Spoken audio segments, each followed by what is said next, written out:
ये भी mid variant है, ये भी मिड वेरिएंट है, उसकी प्राइस अलग है, इसकी प्राइस में हल्का फुल्का लगभग 2-1 हज़ार रुपये का अंतर आ जाता है। एच स्मार्ट एक्टिवा 110 में भी मिलता है, एक्टिवा 125 में भी मिलेगा और एच स्मार्ट आपको डियो 125 में भी मिलेगा। बढ़िया पार्ट कई लोगों के लिए ये हो चुका है कि डियो 110 में से एच स्मार्ट डिसकंटिन्यू हो चुका है, किक अवेलेबल नहीं है यामा के किसी भी स्कूटर में। इवन के रेजर आर 125 का जो बेस वेरिएंट है वहाँ पे भी अब किक आपको अवेलेबल नहीं रहने वाला। इससे कम स्पेस काफ़ी सारे 125 सीसी स्पोर्ट्स स्कूटर में अवेलेबल है, इससे कम तो ये तो भाई फिर तो अच्छा ही है ना। तो भाई जिस कलर में आपको अवेलेबल रहती है यामाहा FZS V4, ये सिल्वर और ऑरेंज अलॉयज वाला कॉम्बिनेशन ना, उसी कलर में रेजर आर स्ट्रीट रैली 125 भी अवेलेबल रहने वाला है। और आज का वीडियो भी रेजर आर स्ट्रीट रैली से ही रिलेटेड रहने वाला है। आज अपना comparison day with Dio 125, Dio 125 के साथ आज ये अपना कंपैरिजन रहने वाला। और कल भी शायद से आप लोगों ने, कल भी इससे पहले वाले कल पे भी आप लोगों ने रेजर आर से रिलेटेड ही एक वीडियो देखा होगा, जहाँ तक मुझे आइडिया है। ये वीडियो कब आ रहा है वो वाली बात है। तो आज RayZR R street rally versus Dio 125 video रहेगा। रेजर आर के साथ एक डिमांड आप लोगों की मेरे पास आ रही थी और वो फाइनली ना पूरी होने वाली है। हो सकता है आज ही वो वाला वीडियो भी शूट, उसका भी एक शेड्यूल्ड है। एप्रिलिया SR 125 के साथ रेजर आर का भी कंपैरिजन, डियो का भी कंपैरिजन, बर्गमैन, जूम, एंटॉर्क का पूरा ये जो 125 वाला लाइनअप है, स्पेशली ये जो स्पोर्ट्स कैटेगरी वाले थोड़े स्कूटर हो जाते हैं ना, इन सब का कंपैरिजन विथ अप्रिलिया SR 125। क्योंकि शोरूम पे स्कूटर अपने पास ना 2 कलर में अवेलेबल है, तो वो वाली सीरीज़ भी शुरू होने वाली है। आज का कंपैरिजन इन डिटेल रहने वाला है, जैसे अपने रहते ही हैं। थोड़ा सा लंबा वीडियो हो जाता है यार, स्कूटर्स के जितने भी कंपैरिजन रहेंगे वो थोड़े से लंबे ड्यूरेशन में हो जाते हैं। तो अब स्टार्ट करते हैं अपना ये वीडियो। अच्छा लगे तो एंड तक के लिए बने रहना और एक लाइक शेयर, चैनल पे नए हो फर्स्ट टाइम ये वीडियो देख रहे हो तो सब्सक्राइब करके बेल आइकन को ऑल भी कर लेना, अपने इस नए वाले चैनल पे भी और अपने मेन चैनल पे भी, जिसका कि लिंक आपको मिलेगा डिस्क्रिप्शन बॉक्स में। अब स्टार्ट करते हैं अपना ये डिटेल्ड कंपेरिजन वीडियो। चलो जी स्टार्ट कर लेते हैं अपने कंपैरिजन वाले पॉइंट्स के साथ अपना ये आज का वीडियो। सेम कलर तो आप लोगों को है ही। ये कलर MT15 में भी अवेलेबल रहता है, तो MT में, FZS V4 में और रेजर आर में, तीनों में ये सेम कलर अवेलेबल रहने वाला है विथ ऑरेंज अलॉयज। तो लुक्स से स्टार्ट करेंगे अपना पहला number point, looks, then specification, side profile वाली ओवरऑल स्पेसिफिकेशन, देन प्रैक्टिकलिटी वाले पार्ट, क्या कुछ यहाँ पे मिल जाते हैं इस कैटेगरी में। वैसे वो चीज़ थोड़ी कम रहती है। देन उसके साथ साथ अपनी MID, स्विच सेटअप और एंड में इंजन स्पेसिफिकेशन, देन प्राइसिंग और प्राइस डिफरेंस के साथ ये वीडियो अपना एंड हो जाने वाला है। तो भाई लुक्स की बात करते हैं ना, तो देखो RayZR R street rally 125 specially ना अदर वेरिएंट से ज़्यादा हटके स्ट्रीट रैली वाला पार्ट देखो वो खड़ा है इस वेरिएंट। अभी वेरिएंट वाले पार्ट में आप लोगों को वो वाली एक वेरिएंट वाली डिटेल में दिखा दूंगा। सारे के सारे वेरिएंट हैं, मल्टीपल कलर भी अवेलेबल है। तो स्ट्रीट रैली 125 में ना मेजरली आपको यहाँ पे एक थोड़ा एडवेंचर बाइक वाला वाइब ज़्यादा मिलेगा। नकल गार्ड मिल जाता है यहाँ पे, ये बार लाइट आ जाती है फ्रंट नोज पे, लुक थोड़ा सा बल्कि भी ये फील होता है। मतलब इतना बल्कि भी नहीं है जैसे आपका बर्गमैन का रहता है आगे वाला स्पेशली, और इतना ज़्यादा छोटा भी नहीं है। तो प्रॉपर आपको कंफर्टेबल एक लुक अवेलेबल यहाँ पे रहने वाला है। रियर लुक ये रहा, पीछे का टायर थोड़ा ब्रॉड है और ब्लॉक पैटर्न वाले टायर है, आगे का भी पीछे का भी, तो थोड़ा सा एक लुक उसकी वजह से भी चेंज आ जाता है। इस टाइप से कुछ राइडर POV है, काफ़ी सारी एसेसरीज़ दोनों ही स्कूटर्स की मैं डिस्क्रिप्शन में टैग कर रहा हूँ, तो आप लोग और लुक अपने अकॉर्डिंग भी इनहेंस कर सकते हो। जैसे कि मैट्स के ऑप्शन हुए, MID के गार्ड हुए, body cover and all, helmets के का भी काफ़ी सारे ऑप्शन, तो वो सब कुछ आप लोग वहाँ से परचेज़ कर सकते हो। तो लुक्स ये थे अपने रेजर आर के। अब दूसरे वाले स्कूटर पे भी देख लेते हैं और कमेंट ज़रूर से कर देना कौन से स्कूटर के लुक्स वाला पार्ट आप लोगों को ज़्यादा पसंद रहता है। सो ये आ चुके हैं लोग होंडा पे, और होंडा पे अभी के लिए अपने पास अवेलेबल हो चुका है डियो 125, वो ब्लैक का येलो वाला कलर। डियो 110 भी अवेलेबल है, सेम ही इंजन वाला अदर स्कूटर जो कि रहता है ना एक्टिवा 125, वो भी अवेलेबल रहने वाला है, जो कि सब आगे चल के वीडियो में आप लोगों को देखने को मिल जाएगा। क्विक 360 आप लोगों को सभी का मिल जाने वाला है। अब स्टार्ट करते हैं यहाँ पे लुक्स के साथ। तो डियो 125 के लुक्स कैसे मिलते हैं, काफ़ी हद तक ये आपको इंस्पायर्ड दोनों ही डियो के लुक देखने को मिलेंगे। 125 और 110 के मेजरली सिमिलर से लुक आ जाते हैं आप लोगों के लिए ना, तो काफ़ी बढ़िया पार्ट भी हो जाता है। साइड प्रोफाइल वाली जो ओवरऑल डिटेल्स है वो भी 110 और 125 की सिमिलर वाला पार्ट ही रहने वाला है। ये भी आपको फ्रंट हेड पे इस टाइप से DRL देखने को यहाँ पे मिल जाएगा, और ये स्प्लिट वाला रहता है। देन कॉम्बिनेशन भी बॉडी कलर के अकॉर्डिंग यहाँ पे चलता रहेगा, जैसे ये येलो और मैट ब्लैक वाला चल रहा है। पियानो ब्लैक का भी यूज़ काफ़ी सारा है, जो कि ऐसा है जैसे ये वाला पार्ट है, ये हर एक कलर में पियानो ब्लैक ही रहने वाला है, तो ये वाला पार्ट भी आ जाती है। देन फ्रंट नोज़ वाले पार्ट पे आपको नंबर प्लेट होल्डर मिल जाता है। हेडलैम्प की प्लेसिंग भी यहीं है। मोटर स्कूटर टाइप आपको ये जो कैटेगरी रहती है ना, जैसे कि एंटॉर्क आ जाता है, रेजर आर आ जाता है, देन आपका एवेनिस आ जाता है, तो वही चीज़ यहाँ से शुरू हुई थी डियो 110 से।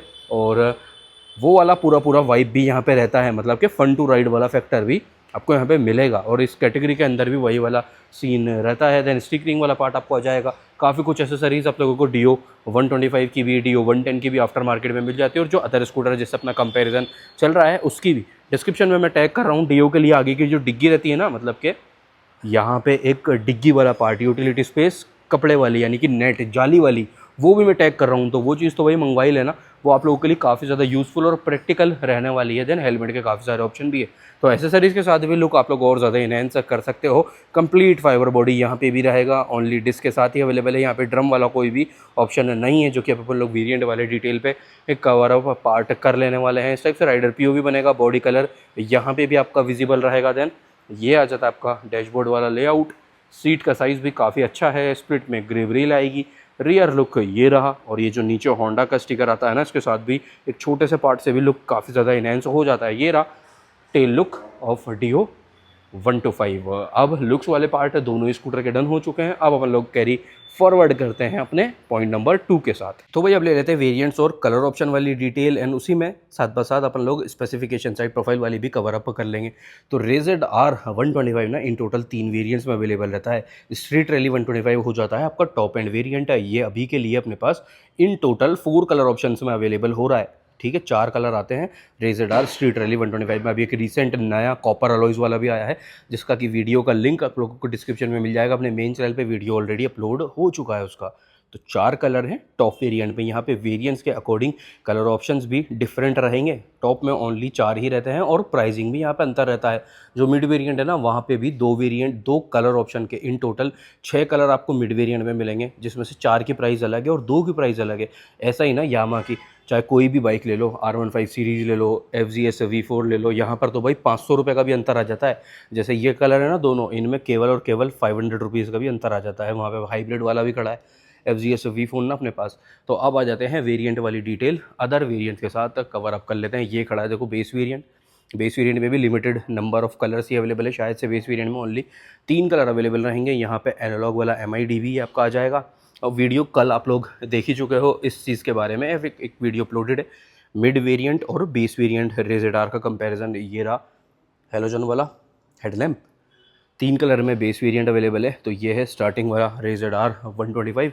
देन यहाँ पे अपने पास अभी के लिए फसीनो TFT वाला भी अवेलेबल है। TFT की डिटेल रेज़र आर में कब आएगा अभी बता देते हैं आप लोगों को ना। यहाँ पे एक बेस वेरिएंट और आ जाता है, ये भी बेस वेरिएंट है CN वाले कलर में, मैट ब्लू। ये रहा, इसकी प्राइस अलग है। ये भी मिड वेरिएंट है, ये भी मिड वेरिएंट है, उसकी प्राइस अलग है। इसकी प्राइस में हल्का फुल्का लगभग 2-1 हज़ार रुपये का अंतर आ जाता है। तो ये वाली बात आ जाती है। ये मिड वेरिएंट डिस्क ब्रेक वाला, ये वाइट पर्पल वाला नया वाला कलर आ जाता है।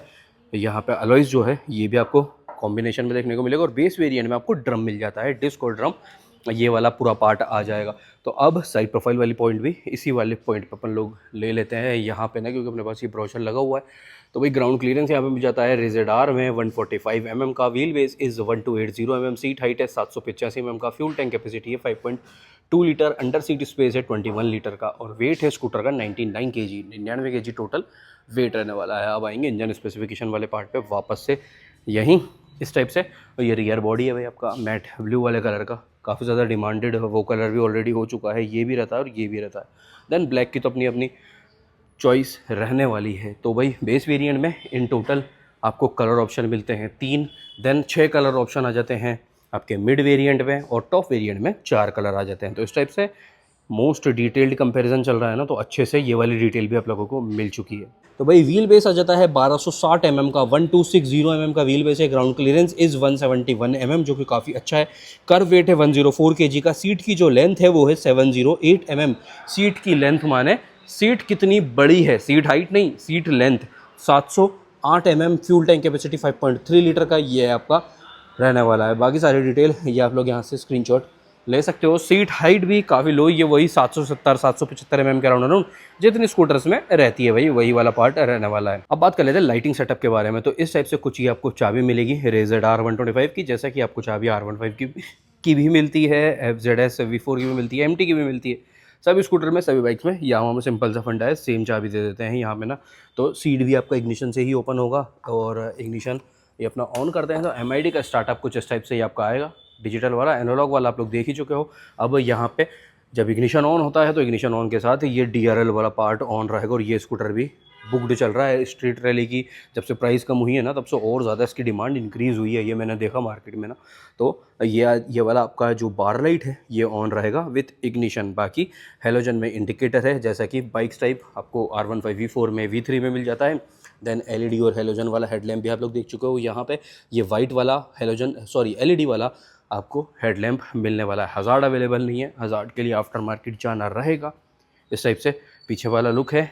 ये आपका टेल लैम्प रहा, इंडिकेटर सेम वही बाइक्स जैसे, और नंबर प्लेट वाला बल्ब जो है ये भी आपको हेलोजन में ही रहने वाला है। मैं तो लाइटिंग सेटअप DO 125 में आपको कॉम्बिनेशन में देखने को मिलेगा। ये जो DRL आ जाता है हेड पे, ये तो LED में ही रहेगा। हेडलैम्प भी दोनों ही वेरिएंट में आपको LED में ही मिलेगा। यहाँ पे हेलोजन वाला हेडलैम्प नहीं अवेलेबल रहेगा। और प्लस जो इंडिकेटर है और रियर लाइटिंग सेटअप है ये आपको मिलेगा भाई हेलोजन में। हज़ार्ड यहाँ पे भी अवेलेबल नहीं है।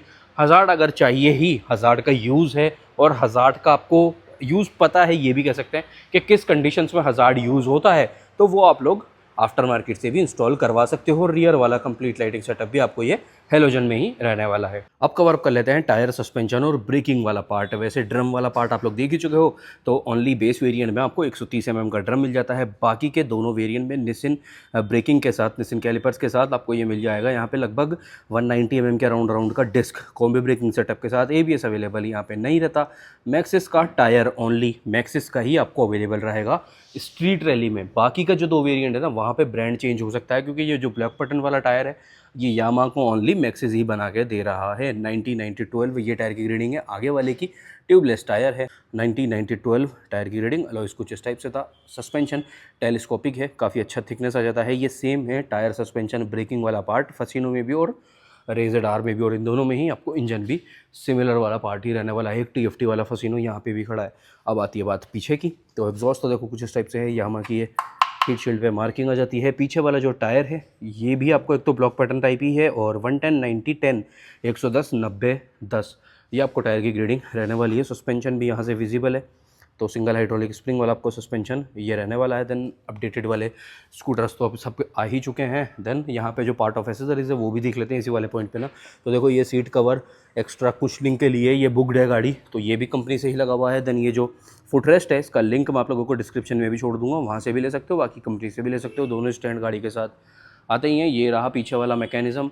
किक अवेलेबल नहीं है यामा के किसी भी स्कूटर में। इवन के RZR 125 का जो बेस वेरिएंट है वहाँ पे भी अब किक आपको अवेलेबल नहीं रहने वाला। यहाँ से किक रिमूव हो चुका है यामा के किसी भी स्कूटर में, एरोक्स में, फसीनो में, यहाँ पे भी किक अवेलेबल नहीं रहने वाला। पीछे वाला जो ड्रम है भाई वही है 130 mm का कॉम्बी ब्रेकिंग सेटअप के साथ। तो टायर, सस्पेंशन, ब्रेकिंग वाला पार्ट RZR का ऑल डन। मेजरली अगर देखा जाए ना तो देखो होंडा के सभी स्कूटर चारों ही अवेलेबल अभी के लिए रहने वाले, और इन सभी में जो टायर, सस्पेंशन और ब्रेकिंग वाला पार्ट है ना वो मेजरली डिटेल्स आपकी सेम ही रहने वाली है।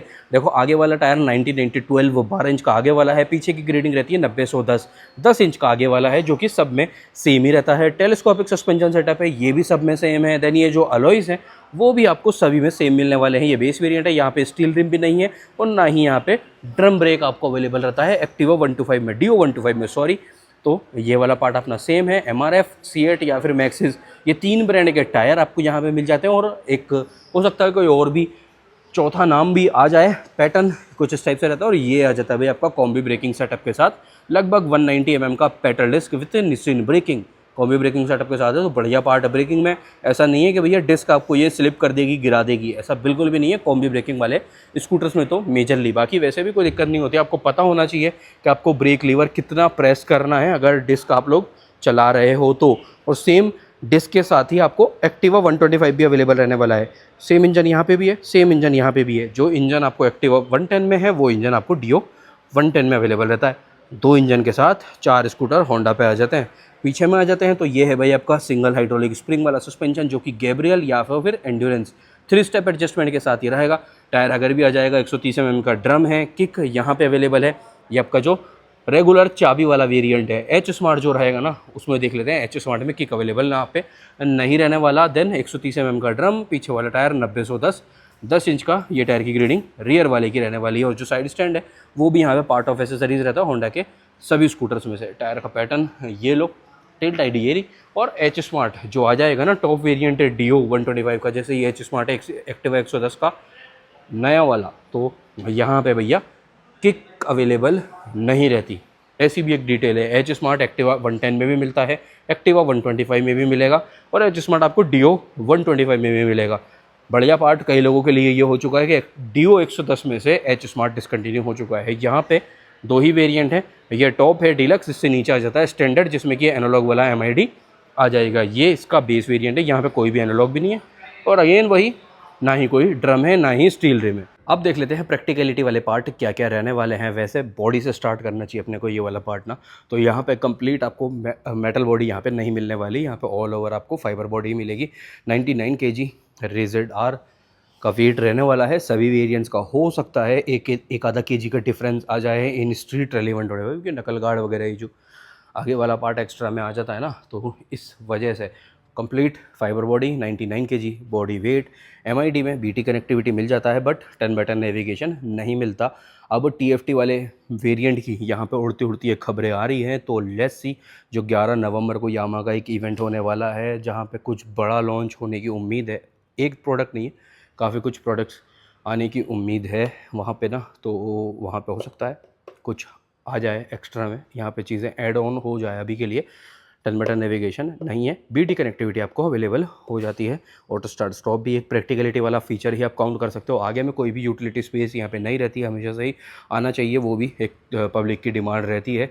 जैसे कि कई सारे स्कूटर से देते ही हैं। Charging port not available, charging port भी नहीं है। अंडर सीट भी देख लेते हैं, ये भी अंडर सीट भी यूटिलिटी वाला पार्ट ही एक रहता है। तो कुछ इस टाइप से भाई ये है आपका 21 लीटर का अंडर सीट स्पेस, ठीक है, जो कि पहले अगर आप देखोगे तो छोटा लगेगा बट काफ़ी सारे इसके कंपटीशन है, काफ़ी सारे अच्छे खासे जिनमें इससे भी कम स्पेस आता है। हाफ फेस हेलमेट यहाँ पे इजीली आपका आ जाएगा, जिसके कि हाफ फेस हेलमेट्स के ऑप्शन डिस्क्रिप्शन में चेक कर लेना। अंडर सीट में ही फ्यूल फिलिंग भी है 5.2 लीटर, जो कि अगेन स्कूटर्स के अकॉर्डिंग ही रहता है। वही वाला अंडर सीट स्पेस भी आपको रहने वाला है। तो यूटिलिटी वाले पार्ट पे फ्लोर बोर्ड भी काफ़ी इनफ साइज़ का आपको मिल जाता है। तो क्या कह सकते हैं 50-50 वाली बात है ना। ऑटो स्टार्ट स्टॉप मिल जाता है, फ्लोर बोर्ड काफ़ी अच्छा साइज़ है, सीट काफ़ी बड़ी है इस कैटेगरी के अकॉर्डिंग भी, अंडर सीट भी इनफ कह सकते हैं भाई।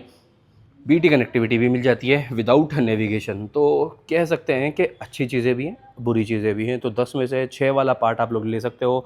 चार्जर नहीं है, नेविगेशन नहीं है, देन एक आपका किक नहीं है, मेजर चीज़ वो वाली बात भी आ जाती है। उसी के साथ साथ और क्या नहीं है, हाँ यूटिलिटी स्पेस आगे पे बॉडी पे कुछ भी मेजरली नहीं है। तो ऐसी चीज़ें हैं, तो आप हाफ हाफ लेके चल सकते हैं।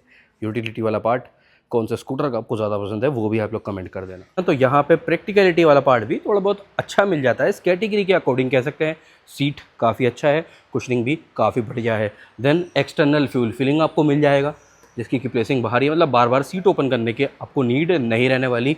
एक लगेज हुक ये आगे वाले बॉडी पे मिल जाएगा। यूटिलिटी स्पेस है जिसमें कि इजीली 1 लीटर वाला वाटर बॉटल या फिर आपका फ़ोन वगैरह, power bank on the go अगर आपको चार्ज करना है तो वो भी आप लोग रख सकते हो। बेस्ट पार्ट है इस कैटेगरी में, मेजरली यूटिलिटी स्पेस बहुत कम ऑप्शंस में आपको मिल रही है आगे के लिए ना।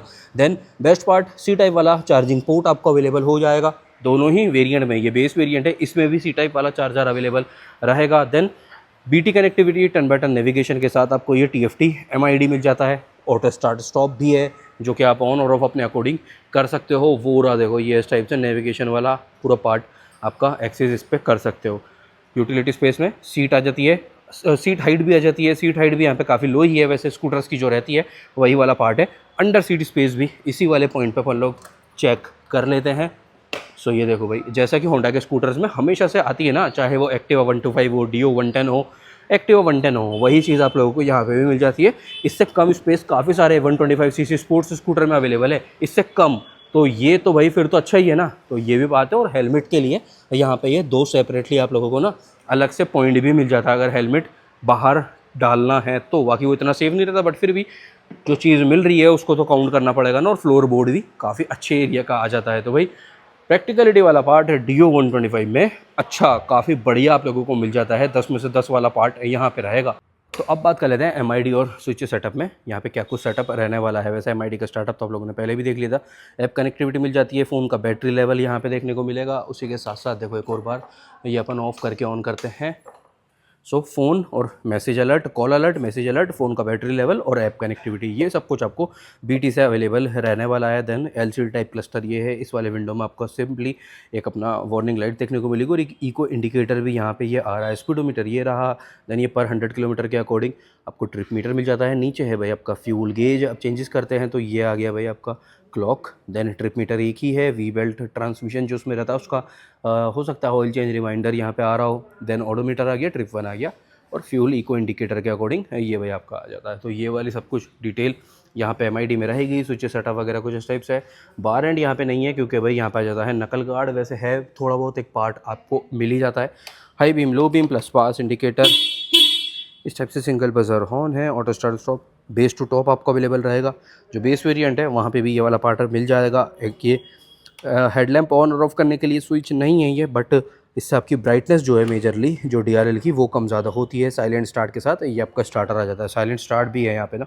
और एक ही आ जाता है यामा का जेल वाला लोगो। देन बॉडी कलर वाला पैनल भी यहाँ से आपको विजिबल रहने वाले हैं। चाबी सेम है भाई, जैसा कि होंडा के स्कूटर्स में काफ़ी लंबे समय से यही वाली चाबी आ रही है। इग्निशन रेगुलर जगह पे है। फ्यूल और सीट BC से ऑपरेट होगा और ये शटर वाला पार्ट आ जाता है। अब यहाँ पे भैया बैटरी कनेक्टेड नहीं है, बट डिटेल क्या क्या मिलती है वो मैं आप लोगों को अभी बता देते हैं इसी वाले पॉइंट पे। यही सेम MID आपको ये होंडा के सारे सभी स्कूटर्स पे तो मिलता ही है, यही आपको बाइक्स पे भी मिलेगा। जैसे ये NX खड़ा है, SP 125 पे है, हॉर्नेट 125 पे भी यही वाला MID रहता है। 4.2 इंचेस का एक कलर TFT स्क्रीन मिल जाता है। काफ़ी सुपर डुपर इन्फॉर्मेटिव ये रहेगा। BT कनेक्टिविटी के साथ 10 बटन नेविगेशन भी मिल जाएगा और बाकी ट्रिप मीटर, रेंज वगैरह, क्लॉक, काफ़ी कुछ है। काफ़ी कुछ इको इंडिकेटर भी मिल जाता है। तो काफ़ी अच्छा खासा सुपर डुपर इन्फॉर्मेटिव ये हो जाएगा। और उसको एक्सेस करने के लिए ये जॉयस्टिक यहाँ पे रहेगा, जिससे कि इसका यूज़ ईजी है, नॉर्मल है, कोई भी बिल्कुल हार्ड ये नहीं है। हार्डली आपको मुश्किल से मुश्किल 1 दिन लगेगा इससे यूज़ टू होने में। नहीं तो कई गाड़ियों की MID ऐसी भी रहती है जिससे 10 से 12 दिन आपको चाहिए होते हैं कि आप MID को समझ सको। यहाँ पे ज़्यादा टाइम नहीं लगेगा। तो ये लगता कन्फ्यूजिंग है बट है नहीं बिल्कुल भी। इस चीज़ की मेरी श्योरिटी रहेगी। स्विचेस में high beam, low beam, plus pass ही आ जाता है। Joystick gear indicator, single buzzer horn रहेगा। देन यहाँ पे आ जाता है आपका auto start stop plus starter. तो यहाँ पे ऑटो स्टार्ट स्टॉप उसको ऑफ भी कर सकते हो और स्टार्ट भी कर सकते हो। बाकी राइड रिव्यू मैं कल शूट करने वाला हूँ। कल का पूरा दिन मेरा रहेगा राइड रिव्यूज़ के लिए, जो कि आप लोगों के लिए आने वाले हैं बहुत ही जल्दी। Dio 110 का भी राइड का रिव्यू आने वाला है। एक्टिवा 125 का भी, होंडा के तो सभी स्कूटर्स का आने वाला है। Dio 125 का भी और होंडा की सभी बाइक्स का भी। देन यामाहा के भी काफ़ी सारे राइड रिव्यूज़ शूट होने हैं। सुजुकी के भी, TVS के भी। तो बहुत ही सारे राइड रिव्यूज़ आप लोगों के लिए अभी इन दिनों में ना लाइंड अप है। MID स्विच सेटअप अच्छा खासा इन्फॉर्मेटिव यहाँ पे हो जाता है। प्लस स्विचेस में जो ऑटो स्टार्ट स्टॉप आ जाता है वो भी बढ़िया है। तो अब बाकी के वेरिएंट्स के साथ अपन लोग कवर अप कर लेते हैं इंजन स्पेसिफिकेशन, क्या पावर रहता है, क्या टॉर्क रहता है। देन अपन लोग चलते हैं दूसरे वाले शोरूम पे। तो भाई इंजन यहाँ पे रहने वाला है 125 सीसी का air cooled 4 stroke SOSC 2 valve. Power है आपको यहाँ पे RZR में 8.2 PS का और 10.3 Nm का टोटल टॉर्क है with 99 kg of body weight. Mileage आप यहाँ पे काउंट करके चल सकते हो अराउंड 50-52 के अराउंड, वही जो एक रहता है कैटेगरी के अकॉर्डिंग। और टॉप स्पीड लगभग वही 100 to 110 का एक नंबर इंटरवल अपन लोग ले सकते हैं। यहाँ पे बॉडी वेट 99 kg और वही है यामा वाला पावर आपको मिलेगा ही। तो उसके अकॉर्डिंग टॉप एंड यहाँ पे थोड़ा सा अच्छा मिल सकता है आपको ना। वही रीज़न है ये जो एक परफॉर्मेंस वाली जो एक ट्रैक रेस होती है वहाँ पे भी RZR को काफ़ी ज़्यादा लोग पसंद करा जाता है। और हाँ, एक चीज़ तो भूल ही चुके हैं अपन भाई, ये वाला जो DRL आता था ना, ये वाला जो DRL आता था जो कि भाई इस टाइप से ये आपका ऑन होगा MID के इग्निशन के साथ। तो ये वाला DRL आपको ज़्यादा पसंद है या फिर जो स्ट्रीट रैली में DRL आता है वो आपको पसंद है? कमेंट ज़रूर से कर देना। वाई शेप या फिर जो एक बार लाइट आती है वो वाला DRL आपको कौन सा ज़्यादा पसंद है? तो अब ये हो जाती है majorly all detail done about RZR। इसको वापस से बंद कर देते हैं। तो RZR का कौन सा वेरिएंट है आपका फेवरेट, कौन सा कलर ऑप्शन है आपका फेवरेट है, वो आप लोग कमेंट करके ज़रूर से मेंशन करना। और अब अपन लोग चल रहे हैं सीधा दूसरे वाले शोरूम पे, वहाँ पे लेंगे इंजन स्पेसिफिकेशन और प्राइसिंग के साथ वहीं पे हो जाएगा ये वाला वीडियो अपना एंड। तो अब बात कर लेते हैं Dio 125 के इंजन स्पेसिफिकेशंस के बारे में। तो पहले तो ये इंजन कवर आप लोग देख सकते हो ग्लॉसी ब्लैक फिनिश के साथ आ रहा है। किक और नो किक वाला पार्ट मैंने आप लोगों को बता ही दिया है क्या यहाँ पे ओवरऑल सेटअप रहने वाला है। इंजन सेम एज एक्टिवा 125 और इंजन स्पेसिफिकेशन के लिए अपने को फिर से चलना पड़ेगा ब्रोशर के पास। ये रहा यहाँ पे आ जाता है भाई 120 3.92 सीसी 124 सीसी के around 4 stroke SI engine OBD2B E20 updated ये रहने वाला है। 6.09 kW का पीक पावर है। इसको अगर HP में कन्वर्ट करेंगे तो लगभग 8.20 8.19 HP के अराउंड का पीक पावर यहाँ पे मिलेगा और 10.4 Nm का टोटल टॉर्क है। स्कूटर का वेट था 104 kg। All done. Mileage top speed की बात करते हैं तो माइलेज देखो ऑटो स्टार्ट स्टॉप भी मिल जाता है, प्लस ESP भी मिल जाता है। देन होंडा की जो एक टेक्नोलॉजी है वो माइलेज काफ़ी ज़्यादा निकालने का क्लेम भी करता है। बट मैं ये हर एक वीडियो में कहता हूँ कि चाहे वो कोई भी स्कूटर हो पेट्रोल वाला EV को छोड़ के, तो यहाँ से माइलेज की जितनी कम अपेक्षा करके चलोगे उतना ही सुखी जीवन आपका रहेगा। एक्सपेक्टेशन बिल्कुल भी नहीं रखनी। एक्सपेक्टेशन आपको रखनी है कि ये भाई 35 का एवरेज देंगे। मैं सभी स्कूटर्स की बात कर रहा हूँ, ये चाहे 110 हो, कोई भी जुपिटर 110 हो, बर्गमैन हो, एक्सिस हो, Dio 125 Dio 110 हो, XYZ सारे स्कूटर इसमें काउंट करके चल रहा हूँ मैं, क्योंकि स्कूटर्स के साथ ना माइलेज वाला नंबर नहीं मिलता। माइलेज चाहिए भाई तो माइलेज चाहिए, आपको लेना पड़ेगा भाई। ये माइलेज किंग जो रहते हैं ना 100 सीसी वाले, 125 सीसी वाले, होंडा शाइन 125, SP 125, देन आप ग्लैमर X ले सकते हो, स्प्लेंडर ले सकते हो, तो वहाँ पे मिलता है माइलेज ना। स्कूटर से माइलेज की अपेक्षा मत रखो तो ज़्यादा सुखी रहोगे। ये मेरी कुल मिलाकर के बात है। आप अपेक्षा करके चलो 30 से 35, तो अगर उसने 40 दे दिया ना तो फिर आप बढ़िया खुश होगे। थोड़ी सी खुशी तो मिले ज़िंदगी में, वैसे ही बहुत सारे गम है। तो ये वाली बात है भाई, कहने वाली समझ में आ गई आपके, आपने रिलेट किया इससे तो एक थम्स अप ज़रूर छोड़ देना। ये वाले जिस पॉइंट पे वीडियो चल रहा है ना उस पॉइंट का नाम डाल के। तो वही माइलेज आप यहाँ पे काउंट करके चल सकते हो, लगभग वही 50 52 45 से 50 तक का आप काउंट करके एक इंटरवल लेके चल सकते हो, 45 से 50 तक का। टॉप स्पीड आप Dio 125 से लेकर के चल सकते हो, लगभग वही 100 से 110 वाला इंटरवल, 100 to 110 वाला इंटरवल यहाँ पे आ जाएगा 125 में ना। 90-95 तो 110 भी आ ही जाता है। तो ये वाली डिटेल थी अपनी भाई, ऑल डन। अब सीधा मिलते हैं अगले पॉइंट पे, अपन लोग प्राइसिंग और प्राइस डिफरेंस के साथ ये वीडियो कर देते हैं। वीडियो भी ऑल डन। तो भाई अब टाइम आ चुका है प्राइसिंग और प्राइस डिफरेंस कवर अप करने का। पहले मैं आप लोगों को प्राइस बता देता हूँ। RZR स्ट्रीट रैली 125 का क्या प्राइस रहने वाला है, वो हो जाता है top of the line RZR lineup में। टॉप वर्सेस टॉप की प्राइसिंग मेजरली अपन लोग इस वाले वीडियो में कवर अप करने वाले हैं। जैसे कि Dio 125 H Smart यहाँ पे हो जाता है ना टॉप वेरिएंट, तो H Smart versus street rally 125 ये वाला पॉइंट रहेगा। तो जो Dio 125 ये वाला वेरिएंट है ना जो अपन लोगों ने वीडियो में कवर अप करा है, इसकी प्राइस है भाई ऑन रोड जयपुर कंप्लीट गाड़ी विथ RS है, विथ एक्सटेंडेड वारंटी, विथ आपको एसेसरीज कंप्लीट। ये वाला पर्टिकुलर वेरिएंट Dio 125 का कॉस्ट करेगा 1,07,200 रुपये का राउंड ना, 1.07 200 के अराउंड। और जो H Smart वाला है उसकी प्राइस आएगी भाई 1,14,300 रुपये के अराउंड ना, 1.14 200 ऑन रोड जयपुर कंप्लीट। तो 1,07,200 और 1,14,200 300 रुपये। तो ये वाली अपनी प्राइस थी भाई Dio की। अब बात आती है RZR स्ट्रीट रैली 125 की ना, तो उसकी प्राइस आ रही है ऑन रोड जयपुर के अकॉर्डिंग कंप्लीट, वो भी 1,15,500 रुपये के अराउंड ना, 1.15 500 ऑन रोड जयपुर के अराउंड। तो अगर देखा जाए मोटा मोटा तो केवल और केवल 1,000 रुपये का अंतर है यहाँ पे। 1000 रुपीज़ के आसपास का ही अंतर आपको मिलेगा Dio 125 H smart versus street rally में। तो ऑल डिटेल डन। थोड़ा सा नहीं भाई, मैंने बोला ही था ये स्कूटर्स वाले जितने भी कंपैरिजन रहते हैं ना थोड़े से लंबे हो ही जाते हैं। तो ओनली लगभग 1000 रुपये का अंतर यहाँ पे आ रहा है दोनों में। अब आपकी क्या डिमांड है, कौन सा स्कूटर अब आप लोग लेना प्रीफर करोगे। अब Dio पे हो चुकी है भीड़, अब अपन थोड़ा सा साइड में आ जाते हैं। वीडियो अपन वैसे भी डन हो ही चुका है। और ये जो Dio 110 है ना, Dio 110 के साथ कह लो या फिर Activa 110 या फिर होंडा की कोई भी बाइक हो जाती है, यूनिकॉर्न वगैरह ना, तो इन सब के साथ कौन से अदर बाइक का, अदर स्कूटर का कंपैरिजन आप लोगों को देखना है, वो आप लोग कमेंट करके ज़रूर से बता देना। मेरे पास एक बहुत दिनों से एक भाई की डिमांड आ रही है, शायद से देवदत्त भाई का नाम है अगर मैं if I am not wrong. तो उन भाई की डिमांड थी कि भाई SP 125 की Activa 125 के साथ हमें कंपैरिजन चाहिए। तो 125 सीसी बाइक और 125 सीसी स्कूटर का कंपैरिजन देखना है। तो वो तो आना ही वाला है। आपकी जो भी ऐसी डिमांड हो, ऐसी हो, कैसी भी हो, जो भी आपकी मर्जी हो, वो आप लोग कमेंट करके बता सकते हो। अब ये वाला वीडियो फाइनली कर देते हैं अपन लोग एंड। कौन सा आपको लेना चाहिए, मेरा ओपिनियन क्या है वो ये है कि भाई आप जाओ दोनों ही डीलरशिप पे, अच्छे से टेस्ट राइड लो, सिंगल भी लो, सोलो भी लो, थोड़ा पुश भी करके देखो, सिंगल में भी डबल में भी, विथ पिलियन भी, और ब्रेकिंग भी चेक करो, एक्सेलरेशन भी चेक करो। मेजरली कोशिश करो आपको नई गाड़ी के साथ डेमो या फिर टेस्ट राइड मिल जाती है, कोई इतनी बड़ी डील नहीं है। जब आप एक पोटेंशियल कस्टमर नज़र आओगे ना शोरूम वालों को, तो आपकी हर बात मानी जाती है, ऐसा भी पार्ट है।